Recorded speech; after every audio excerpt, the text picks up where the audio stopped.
عزیز طلباء و طالبات، ہمارے آج کے لیکچر کا موضوع ہے اردو میں مرثیہ کی افادیت۔ مرثیہ ہمارے ادب کی بے حد اہم اور انوکھی صنف سخن ہے۔ اردو کی اکثر قدیم اصناف جیسے غزل، قصیدہ، مثنوی وغیرہ فارسی زبان سے مستعار لی گئی ہیں، لیکن مرثیہ ایسی صنف ہے جسے ہم نے اس کی موجودہ صورت میں کسی دوسری قوم یا اس کے ادب سے نہیں لیا۔ اس صنف کی بنیاد اردو ہی میں پڑی اور اسی زبان میں نشو و نما پا کر یہ ترقی سے ہمکنار ہوئی۔ مرثیہ عربی اور فارسی زبان میں بھی لکھے گئے، لیکن حیت اور موضوعات کے اعتبار سے ان کی نوعیت مختلف ہے۔ اسی لیے مرثیہ ہمارے ادب کی ایک اچھوتی چیز ہے۔ اس نے عوامی سطح سے رفتہ رفتہ ترقی کر کے ادبی درجہ حاصل کیا۔ شروع میں اس کا تعلق مذہب سے ہونے کی بنا پر اس کو فنی اعتبار سے کمزور مانا جاتا تھا۔ اسی سبب ناقدین شعر کے نزدیک بگڑا شاعر مرثیہ گو تھا، مگر رفتہ رفتہ اچھے شاعر اس کی طرف توجہ دیتے گئے، یہاں تک کہ میر ضمیر نے اس کو پوری ادبی اہمیت دے دی اور انیس و دبیر نے اسے اردو شاعری کے بام عروج تک پہنچا دیا۔ مرثیہ نے اردو شاعری کو جو جنس زدگی کا شکار تھی، ان اعلیٰ و عرفہ اخلاقی اقدار سے روشناس کرایا جن کا دوسری اصناف سخن مثلاً غزل، مثنوی یا قصیدہ میں دور دور تک سراغ نہیں ملتا۔ اس حقیقت سے انکار کی گنجائش نہیں کہ شاعری محض الفاظ کی بازی گری نہیں، بلکہ شخصی وجود کے اظہار کی مؤثر صورت ہے۔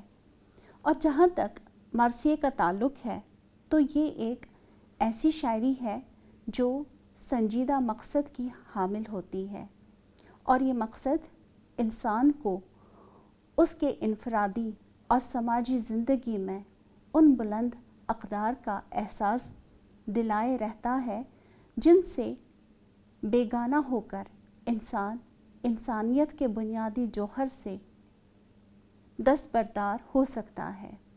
چنانچہ ہمارے مرثیہ نگاروں نے احادیث اور واقعات کو صحت اور ذمہ داری سے پیش کر کے شہدائے کربلا کے کرداروں میں مظلومیت کے ساتھ ساتھ ایک عارفانہ شان پیدا کی، جس سے ان کے کردار، ان کی عظمت اور قربانی کو نئے تیور سے ابھارا۔ اس ضمن میں فصیح کے چند اشعار ملاحظہ ہوں۔ کہا روگ کے باپ نے اے پسر جو امام زادہ ہے صبر کر، کہا روگ کے باپ نے اے پسر جو امام زادہ ہے صبر کر، یہ مصیبتیں ہیں شرف تیرا نہ ملول ہو نہ ہو چشم تر، اسی زندگی میں تو ہے مزہ کہ جو موت سے ہے شدید تر، اسی زندگی میں تو ہے مزہ کہ جو موت سے ہے شدید تر، کہ ہے سر کٹانے میں برتری نہیں ناگوار وہ اس قدر، ہمیں ہر نفس دم تیغ ہے ہمیں ہر قدم پہ جہاد ہے، ہمیں ہر نفس دم تیغ ہے ہمیں ہر قدم پہ جہاد ہے، یہی درد اپنی پسند ہے یہی رنج اپنی مراد ہے۔ مرثیہ میں جس معرکے کا بیان ہوتا ہے وہ دراصل سارا کا سارا اقدار کا معرکہ ہے۔ یہ فطرت انسانی کے ان دو متصادم اور متضاد رویوں کی آویزش کا بیان ہے جنہیں ہم خیر و شر، حق و باطل کے ناموں سے یاد کرتے ہیں۔ زبان خیال کے تابع ہوتی ہے، پھر کیسے ممکن تھا کہ مرثیے کے اس اعلیٰ و عرفہ موضوع کا اثر زبان پر نہ پڑتا؟ چنانچہ ہم دیکھتے ہیں کہ مرثیہ کے علاوہ کوئی دوسری صنف سخن نہیں جس میں طہارت زبان کا اہتمام ایسے اعلیٰ پیمانے پر کیا گیا ہو۔ زبان بنیادی طور پر ابلاغ و ترسیل کا وسیلہ ہوتی ہے، اس لیے کوئی بھی صنف سخن پر اس کی اہمیت تو افادیت کا تعین کرنے کے لیے یہ جاننا ضروری ہے کہ اس کے تخلیقی سرمایہ نے ہمیں جو ذخیرہ الفاظ اور اسالیب بیان فراہم کیے ہیں، ان سے زبان کی قوت اظہار میں کیا اضافہ ہوا؟ مرثیہ کی لفظیات اتنی وسیع اور متنوع ہے کہ ایک ضخیم فرہنگ مرتب ہو سکتی ہے۔ یہ فرہنگ 17ویں، 18ویں اور 19ویں صدی کی مشترکہ ہندوستانی تہذیب کا ایک ایسا نگار خانہ ہوگی جس کی سیر کر کے ہم اس دور میں استعمال ہونے والے ساز و سامان، ظروف، اسلحہ، سواریوں، حرب و ضرب کی اصطلاحوں، روزمرہ محاورات اور ضرب الامثال کے بارے میں پوری واقفیت حاصل کر سکتے ہیں۔ جہاں تک زبان اور الفاظ کی بناوٹ و سجاوٹ کا تعلق ہے تو اس ضمن میں مرزا دبیر کی شکوہ لفظی کے جا بجا عمدہ نمونے ملتے ہیں۔ پیدا ہوا سپیدے طلعت نشان صبح، پیدا ہوا سپیدے طلعت نشان صبح، معبود کا وہ ذکر لطف اذان صبح، باندھا امامہ نور کا پہنی کتان صبح، باندھا امامہ نور کا پہنی کتان صبح، چرکے چہاری پر گیا ہر خطبہ توان صبح، منہ سب کے سوئے قبلہ امید ہو گئے، منہ سب کے سوئے قبلہ امید ہو گئے، سرگرم سجدہ عیسی و خورشید ہو گئے۔ مرزا دبیر کے یہاں سادہ الفاظ بھی ملتے ہیں اور ضرب المثل روزمرہ محاورات بھی دیکھے جا سکتے ہیں۔ بے تحاشا وہ یہ کہتی ہوئی دوڑی باہر، بے تحاشا وہ یہ کہتی ہوئی دوڑی باہر، خاک منہ میں تیرے کس منہ سے یہ دیتی ہے خبر، کون زینب جس سے دیکھ آئی ہے تو ننگے سر، کون زینب جس سے دیکھ آئی ہے تو ننگے سر، وہ پکاری کہ حسین ابن علی کی دختر، ایک فقط میں تو نہیں دیکھیے سب آئے ہیں، ایک فقط میں تو نہیں دیکھیے سب آئے ہیں، رسیاں باندھ کے گردن میں عدو لائے ہیں۔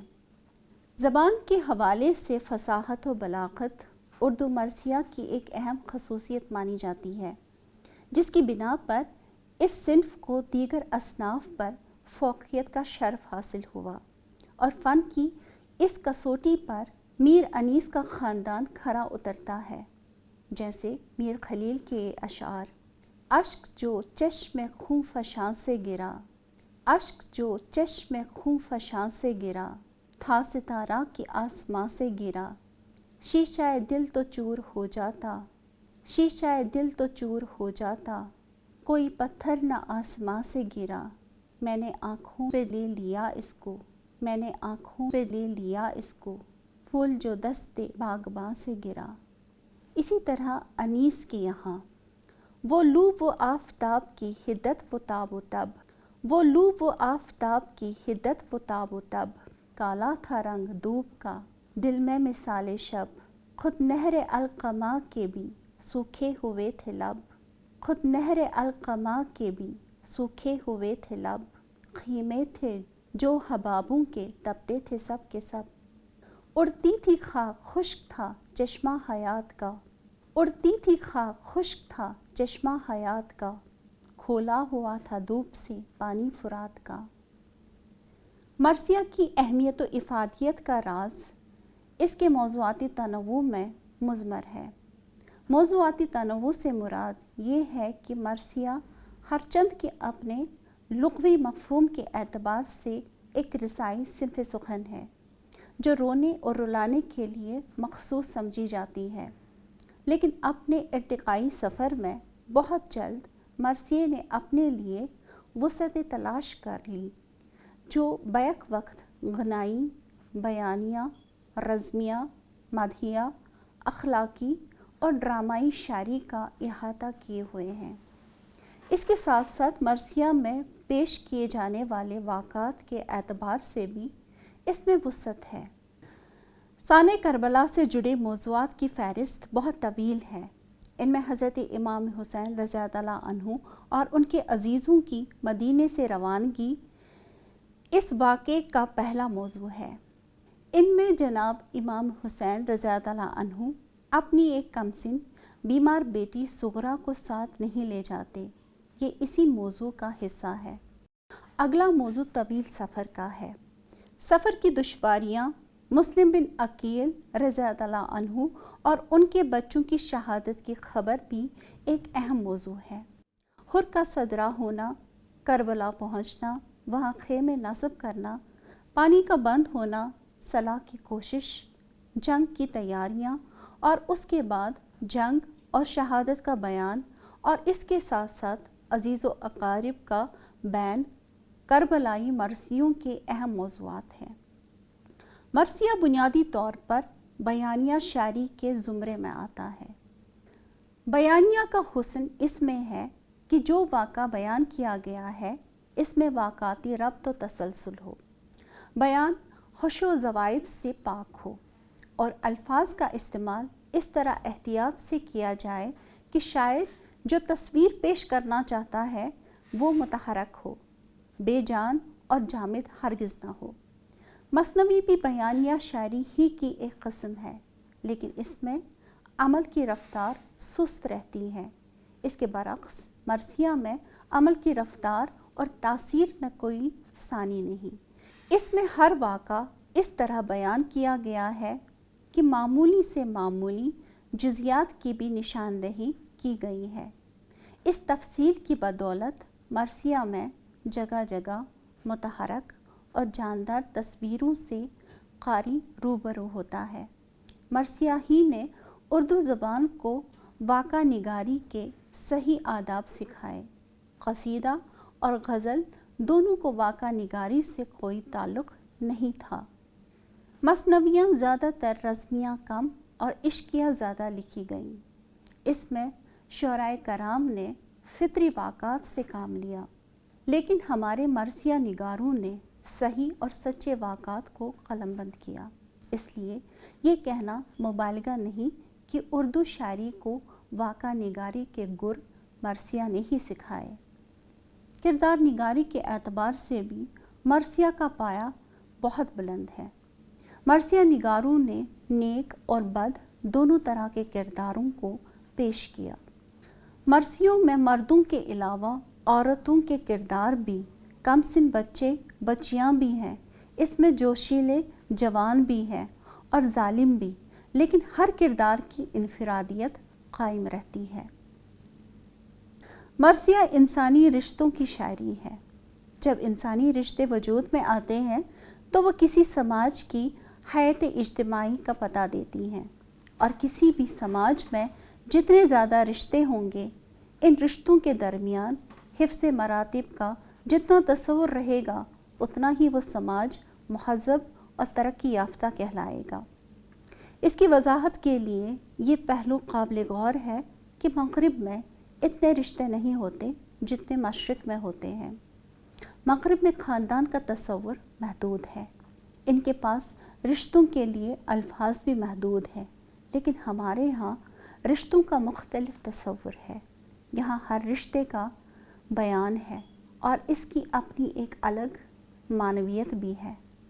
شعر و ادب میں ایک رشتہ جو یقیناً بہت اہم ہے اور بار بار آتا ہے یا مرکزی حیثیت رکھتا ہے، اور وہ عورت اور مرد کے درمیان جذبات کی بنیادوں پر مادی خواہشات کا رشتہ ہے۔ یہ رشتہ عشق کا ہے جس کا محور معشوق ہے۔ اس کے علاوہ دوسرے رشتے مشکل سے ہی نظر آتے ہیں۔ عالمی ادب کے شاہکاروں میں بھی رشتوں کا کم و بیش محدود تصور نظر آتا ہے، اگرچہ چند مشرقی شاہکاروں میں، جن میں شاہنامہ فردوسی، رامائن اور مہابھارت میں کئی رشتوں کا احاطہ کیا گیا ہے، لیکن ان میں بھی ہر سن و سال کے افراد نہیں ملتے۔ ان میں بچے نہیں ہیں، کوئی چھوٹی لڑکی نہیں ہے، اور اس کے ساتھ بہت سارے رشتے جیسے چچی، پھوپھی، ان کا تصور ان عظیم کارناموں میں بھی نہیں ملتا۔ دوستی اور دوستی کی بنیاد پر رشتے کی استواری کا کوئی تصور تفصیل سے نہیں ملتا۔ اس کے برعکس اردو مرثیہ میں یہ تمام رشتے موجود ہیں۔ ایک خاندان ہے، رشتوں کی نزاکت اور سن و سال کے اعتبار سے ان کا رابطہ، وابستگی، تعلق کے خاطر اور ان کی باہمی محبتیں، ان کا انفرادی تشخص اردو مرثیہ میں جگہ جگہ دیکھا جا سکتا ہے۔ اس کی عمدہ مثال حکیم قدیر الدولہ کے اس بند میں دیکھی جا سکتی ہے۔ اماں کی اطاعت نہ کروں میں تو خطا ہے، اماں کی اطاعت نہ کروں میں تو خطا ہے، زیر قدم والدہ فردوس اولیٰ ہے، زینب کا ادب والدہ صاحب سے سوا ہے، زینب کا ادب والدہ صاحب سے سوا ہے، بیٹا مجھے اپنا پھوپھی اماں نے کہا ہے، تو جانتا ہے مجھ پہ جو احسان کیے ہیں، تو جانتا ہے مجھ پہ جو احسان کیے ہیں، پالا بھی ہے اور بیٹے بھی قربان کیے ہیں۔ اسی طرح بھائی اور بہن کے درمیان جذباتی وابستگی کی مثال افسردہ کے یہاں اس طرح دیکھی جا سکتی ہے۔ کہا سبو نے سکینہ سے اے بچی نادان، کہا سبو نے سکینہ سے اے بچی نادان، تو اپنے ہاتھ سے بائی کا چھوڑ دے داماں، نہ روک اس کو یہ ہوتا ہے عازم میدان، نہ روک اس کو یہ ہوتا ہے عازم میدان، دیا جواب سکینہ نے یوں بآہ و فغاں، کوئی نہ بولو بہن بھائی ہم سمجھ لیں گے، کوئی نہ بولو بہن بھائی ہم سمجھ لیں گے، بہن کی بات کا بھائی جواب کچھ دیں گے۔ اردو مرثیہ میں جن رشتوں کا تذکرہ ملتا ہے وہ عالمی ادب کی کسی صنف میں نظر نہیں آتا۔ اردو میں بھی مرثیوں کے علاوہ رشتوں کی تفصیلات اور کسی صنف میں نہیں ہے، اس لیے کہ غزل کا عاشقانہ مزاج، قصیدے کی دربارداری اور مثنوی کا داستانوی رنگ سماجیات کے اس نازک پہلو کا متحمل نہیں ہو سکتا تھا، مگر مرثیہ میں وہ سارے انسانی اقدار موجود ہیں جو کاروان تہذیب کو آگے بڑھاتے ہیں۔ کیا مجال کی مرثیہ نگار سے ہلکی سی لغزش بھی ہو جائے۔ مرثیہ کی اہمیت اور افادیت کا ایک سبب یہ ہے کہ مرثیہ نگار اپنے اوپر خوبصورت تہذیبی پابندیاں عائد کر لیتا ہے اور پھر ان کے حصار سے باہر قدم نہیں نکالتا۔ مرثیہ میں اس حقیقی شاعری کا پرتو ہے جو اعلیٰ انسانی جذبات کو ابھارتی ہے۔ جب اردو شاعری عیش پسند درباریوں کی خوشامد اور تتبع میں نہایت ادنا اور رقیق جذبات کی دلدل میں پھنسی ہوئی تھی تو مرثیہ نے اعلیٰ انسانی جذبات کی ترجمانی کی۔ ایسا بھی ممکن ہے کہ کوئی مرثیہ بلحاظ فن کم تر ہو، لیکن وہ ایک اخلاقی نظم ضرور ہے، اور اس معنی میں اس کے مفید ہونے میں کس کو کلام ہو سکتا ہے۔ اس کا مضمون ضرور اعلیٰ اور مقدس ہوگا۔ شاعر غزل میں کیسا ہی پست اور لاابالی خیال ظاہر کرے، مگر مرثیہ میں مناسبت مضمون کے خیال سے وہ ضرور سنجیدہ اور اخلاق آموز شعر کہنے پر مجبور ہوگا۔ شجاعت، اعلیٰ ہمتی، انصاف وغیرہ کی تعریفیں جو ہم اس افسانۂ مصائب اور غم میں برابر سنتے رہتے ہیں، ہمارے اخلاق کی درستی کے لیے اور ہم میں اعلیٰ جذبات پیدا کرنے کے لیے مفید اور ضروری ہے۔ اس ضمن میں میاں دلگیر کے اشعار ملاحظہ کیجیے۔ گزر منزل تسلیم و رضا مشکل ہے، گزر منزل تسلیم و رضا مشکل ہے، سہل ہے عشق بشر عشق خدا مشکل ہے، وعدہ آساں ہے وعدے کی وفا مشکل ہے، وعدہ آساں ہے وعدے کی وفا مشکل ہے، جن کے رتبے ہیں سوا ان کو سوا مشکل ہے۔ لڑائیوں کے ہو نقشے، اسلامی ہیروؤں کے مقابلوں کی تصویریں، مبارزوں کی پرجوش رجت خوانیاں، یہ ایسی چیزیں ہیں جو مرثیہ کی بدولت ہماری نظم اردو میں صنف ایپک کا بیش بہا اضافہ کرتی ہے، جس کی اس میں اب تک کمی تھی۔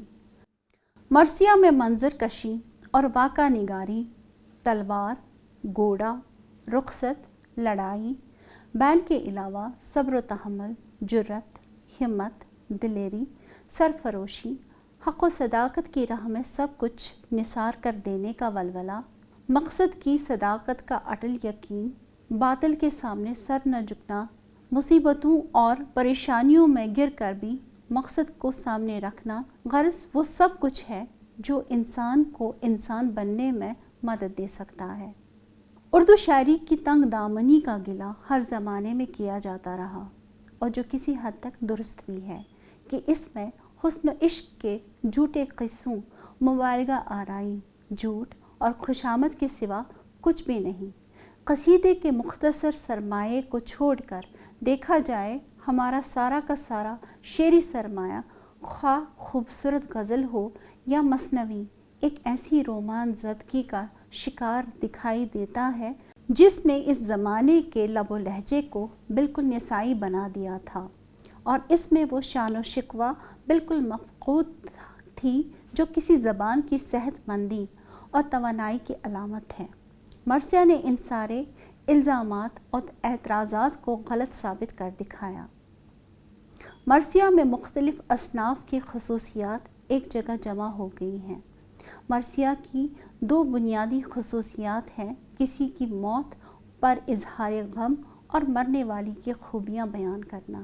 یہ دونوں خصوصیات مرثیہ میں موجود ہونے کے علاوہ مثنوی کی بنیادی صفت یعنی کسی واقعے کو تسلسل کے ساتھ بیان کرنا، یہ صفت مرثیہ میں بھی پائی جاتی ہے۔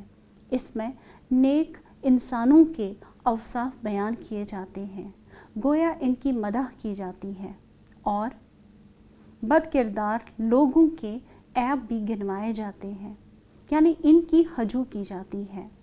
گھوڑے اور تلوار کا ذکر بھی مرثیہ میں ہوتا ہے۔ اس طرح مرثیہ میں مدحیہ اور ہجویہ قصیدے کی خصوصیات بھی داخل ہو گئیں۔